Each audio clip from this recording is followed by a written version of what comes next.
Dalam UMNO lah yang ramai pemakan rasuah ada yang telah dijatuhkan hukuman dan ramai yang sedang dibicarakan. Okey, PH mengumpulkan kumpulan pemberi rasuah. PH mengumpulkan kumpulan pemberi rasuah dan penerima rasuah. Okay. Sekali lagi, okay, sebelum saya pergi detail, okay, mana dia kata ni okay. PH dia kata menurut ahli Parlimen Marang itu, PH ketika menghadapi PRU14 pada 2018 juga memperlihatkan parti gabungan pembangkang itu secara terbuka mengumpulkan kumpulan pemberi rasuah dan penerima rasuah. Saya nak tanya, tolong namakan, okay, tolong namakan siapa kumpulan pemberi rasuah dan juga penerima rasuah. Kalau ada, detailkan. Sebab bagi saya, kumpulan penerima rasuah, kita tak ada cakap pasal yang kecil-kecil anak ni. Kumpulan penerima rasuah yang paling ramai, yang telah pun dijatuhkan hukuman, ialah daripada UMNO, bekas Perdana Menteri, bekas Presiden UMNO. Dan mereka yang sedang disabitkan atau sedang dibicarakan di mahkamah, paling ramai adalah pemimpin UMNO. Dan saya juga nak membidas beliau, dia kata pemberi rasuah ni, dia nak katakan orang Cina lah. Saya nak beritahu orang Cina kalau ikut tesis PhD yang dia rujuk dan juga Dr. Zuhdi rujuk tu, iaitu 88 adalah bukan Melayu yang beri rasuah, yang terima rasuah pasal apa tak nak sebut. 82% yang terima rasuah adalah orang Melayu. Tetapi itu adalah secara umum. Tetapi saya nak fokuskan ini sebagai kepada pemimpin. Sebab dia bercakap ini soal pemimpin. Itu sebab saya kata penerima rasuah itu, kita bercakap secara jelas dengan faktanya berapa ramai pemimpin UMNO yang telah disabitkan kesalahan dengan rasuah. Sebab dia kata PH ni mengumpul ramai pemberi rasuah dan juga penerima rasuah. Dan berapa ramai yang sedang dibicarakan di mahkamah itu adalah pemimpin UMNO. Haji Hadi saya pun pelik lah.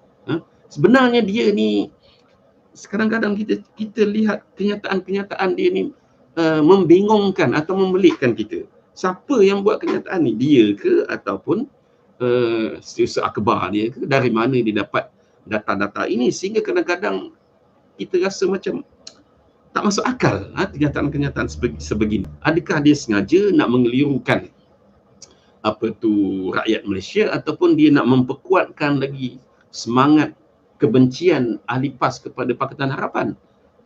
Sebab bagi saya lah, kenyataan ini sebenarnya menyebabkan orang lagi benci kepada PAS, terutama orang yang bukan Islam. Bila dia kata pemberi rasuah itu ramai 88% orang yang bukan Islam, orang bukan Melayu, sudah tentulah orang marah.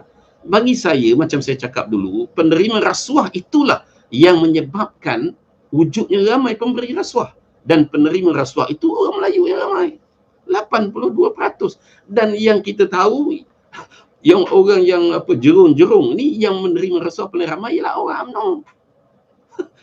Kan? Sebab sedang telah pun dijatuhkan hukuman dan sedang berhadapan dengan kes mahkamah. Jadi apa yang Haji Hadi nak jawab? Kita cakap ni secara fakta. Kalau katakan pemimpin Pakatan Harapan yang sedang berhadapan dengan kes mahkamah, Lim Guan Eng seorang aja, itu pun kes itu pun kita nampak tak kuat pun, tak ada duit masuk dalam akaun dia 42 juta.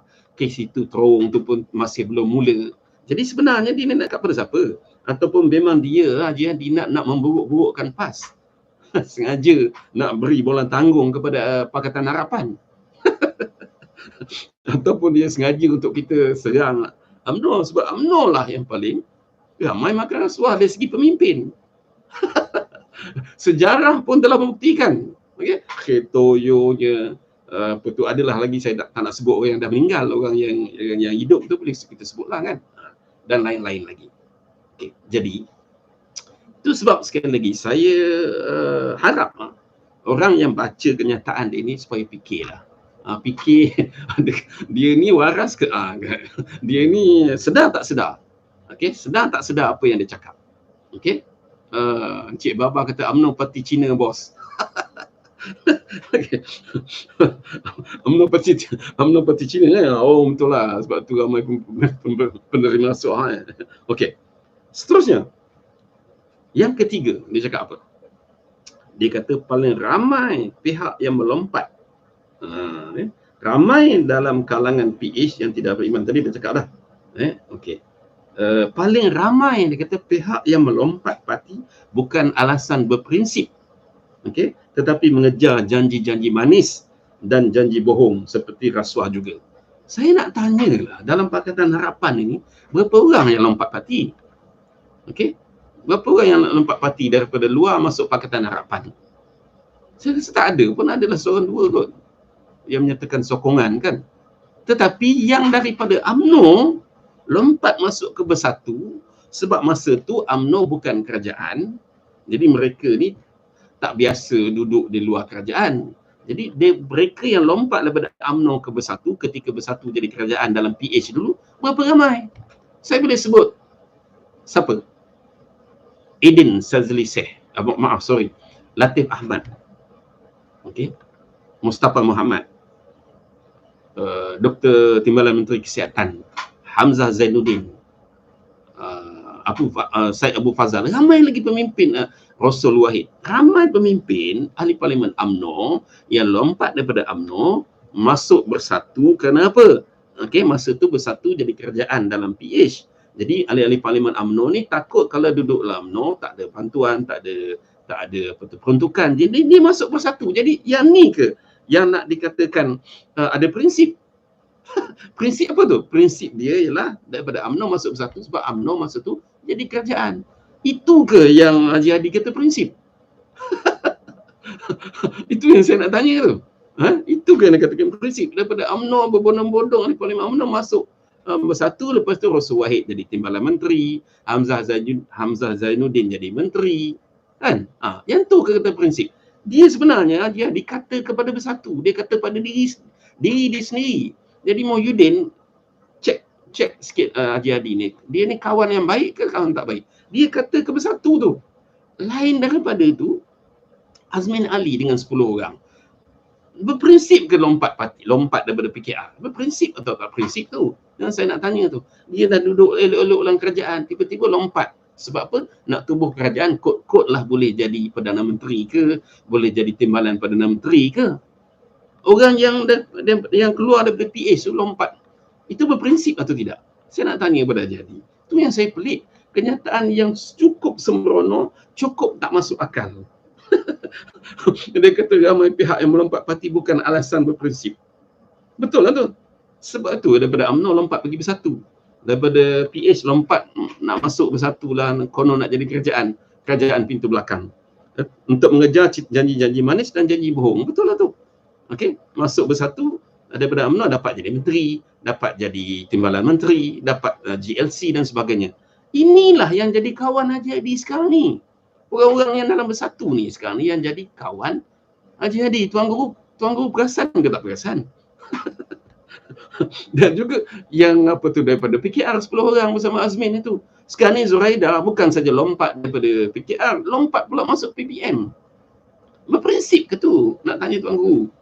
Jadi saya nak ajak rakan-rakan kita yang atas pagar, yang tak ada parti, yang bukan dalam PAS lah. Dalam PAS ni kata apa pun dia tak akan percaya, supaya lihat kenyataan jadi ni.